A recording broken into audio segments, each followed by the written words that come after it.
Welcome to Motivational Principles and Personalization Needs for Geo Crowdsourced Intangible Cultural Heritage Mobile Applications, a paper written for the Patch Workshop of the 12th of July 2020 by Federica, Lucia, Vinella, Ioanna, Lykourentzou and Konstantinos, Papangelis. Whether it's for altruistic reasons, personal gains, or third parties' interests, users are influenced by different kinds of motivations when making use of mobile geo-crowdsourcing applications, GeoCAs. A functional GeoCA, particularly if designed for volunteered geographic information (VGI), is the one that persuades and engages its users by accounting for their diversity of needs across a period of time. By providing an overview of personalization research and digital behavior intervention for geo-crowdsourced ICH, the paper examines the most relevant usability and trigger factors for different crowd users, supported by a range of technology-based principles. In addition, we present the case of Story B, a mobile GeoCA designed for crafting stories by collecting and sharing users-generated content based on their location and favorite places. Recently, an increased interest has risen for the use of crowdsourcing to gather geographical ICH data through the participation of citizens who can upload, share, and recommend content.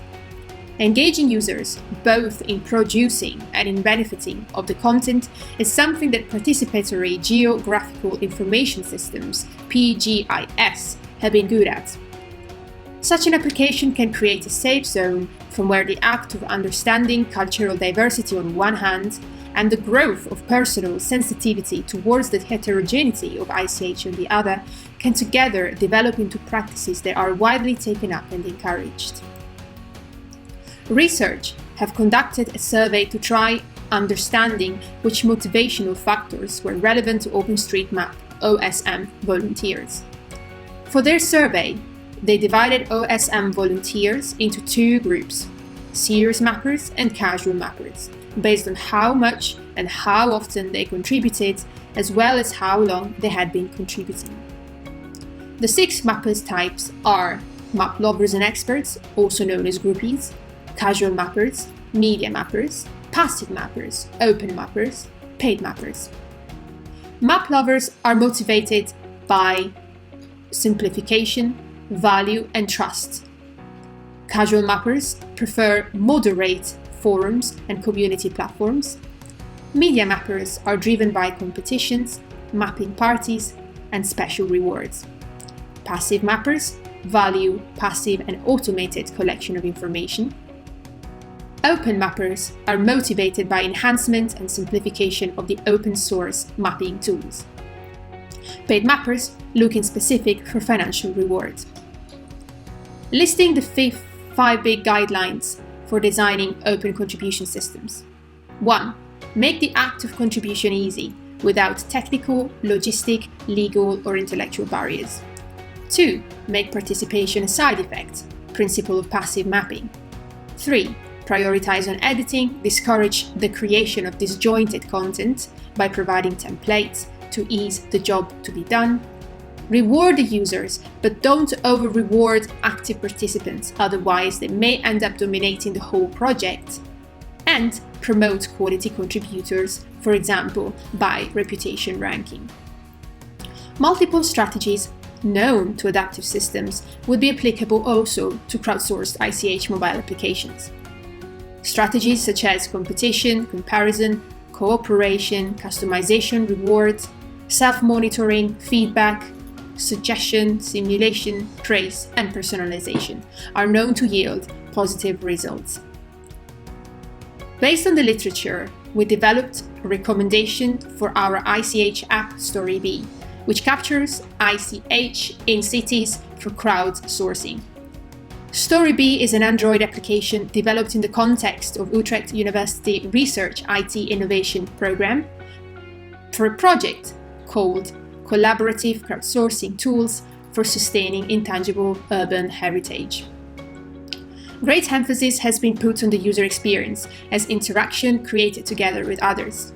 Story B was designed as a tool for the enjoyment of the co-experience. The tool allows people to communicate emotions with each other by mobile multimedia technology. It offers a list of stories crafted by its contributors and filtered by its moderators, enriched with images and metadata provided by the users themselves. The user is allowed to browse other user stories, search for the ones in the vicinity, geolocating them with GPS technology, and even keep a log of published and unpublished stories. The collectively crafted stories are then tightly linked with the places of interest from which they originated and are presented in the form of cards. For each card, for example, Freiburg, Plaza di España, etc., the interface offers an intuitive overview of the amount of stories written in that area by all contributors, the last time the user visited the place of interest, plus an iconic image of the area for easy identification. The framework's ability to engage and motivate the crowd is primarily, but not only, based on the gamification experience of visiting cultural sites, provided by the option to collect different types of trophies.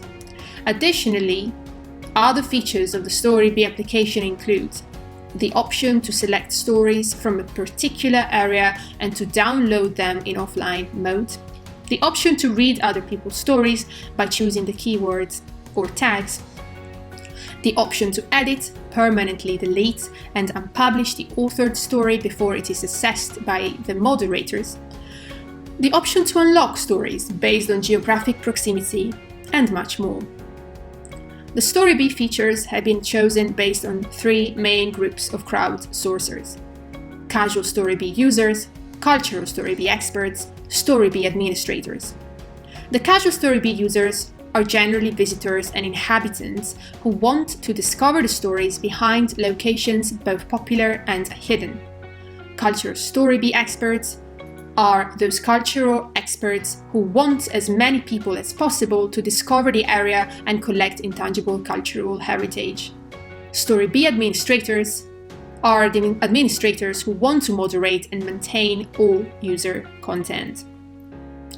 To wrap up, the decision to opt for a digital medium when preserving ICH can significantly help the expansion of participation and outreach to a number of users, whilst increasing transparency.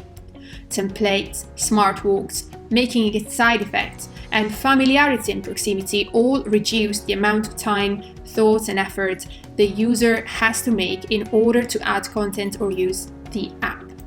Using gamification has also been proven beneficial. In this paper, we present an overview of the technologies, crowdsourcing tools, and systems to safeguard ICH and make more certain recommendations that can be used in the production of mobile ICH applications. Those recommendations, visualized in the mock-ups of Story-B, can provide development teams with good ideas of what a cultural geolocated application could look like, how its features could be implemented, and how certain of its features could work. Going mobile would promote the continuous evolution and expansion of ICH, provided that regulators maintain a distinct role and take on a greater responsibility in preserving this particular facet of our cultural heritage. Thank you.